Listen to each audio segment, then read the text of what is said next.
அடுத்து வந்து பார்த்தீங்கன்னா ஜனநாயகனும் பராசக்தியுமே வந்து அடுத்தடுத்த நாளில் ரிலீஸ் ஆகுது. அண்ட் அதில் உங்களோட ஃபேவரட் நீங்கள் கூட ஒர்க் பண்ண ஸ்டார் மமிதா இருக்காங்க.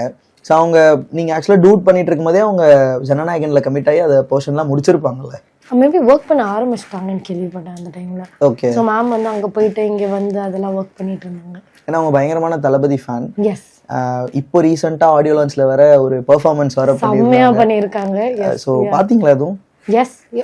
இன்ஸ்டாகிராம் ஃபுல்லா ஜனநாயகம் பத்தி மட்டும்தானே இருக்க போன 2 நாளா. ரொம்ப பிடிச்சிருந்தது அவங்க ஆடினது. அவங்களுக்குள்ள அந்த விஷயம் இருக்குன்னு தெரியும், ஆனால் இவ்வளோ பயங்கரமா இருக்குன்றது தெரியாது. நீங்க அந்த சாங் இருக்கும்ல ஜனநாயகன்ல வந்து தளபதி கச்சேரி அப்படின்னு சொல்லிட்டு, ஸோ அதில் அவங்களோட அந்த குட்டி கிளிம்ஸ் வரும்போது அவங்களோட எக்ஸ்பிரஷன் அவங்களோட அது அவங்களுக்கு மட்டும் தனியாக கட் பண்ணிலாம் நிறைய பேர் போட்டுருக்காங்க. ஈவன் நீங்க இது பண்ணும் போதுமே டூட்ல பண்ணும் போதுமே அவங்கள மட்டும் கட் பண்ணியான அந்த ஒரு இதுவுமே இருந்துச்சு. ஸோ நீங்க ஒரு கோரியோகிராஃபரா இங்க இருந்து தளபதி பக்கத்துல ஆடிக்கிட்டு இருக்கிறது அதை எப்படி பாக்குறீங்க? அவங்களுக்கு வந்து ஆக்சுவலி தளபதி சார் ரொம்ப பிடிக்கும். எனக்கு கொரியோகிராஃபராக பார்க்குறத விட எனக்கு வந்து ஆக்சுவலி ஒரு ஃப்ரெண்டாக பார்க்கும்போது பயங்கர சந்தோஷமாக இருக்குது. தட் அவளுக்கு வந்து அது அவளோட பெரிய ட்ரீம் தட்ஸ் கம் ட்ரூ.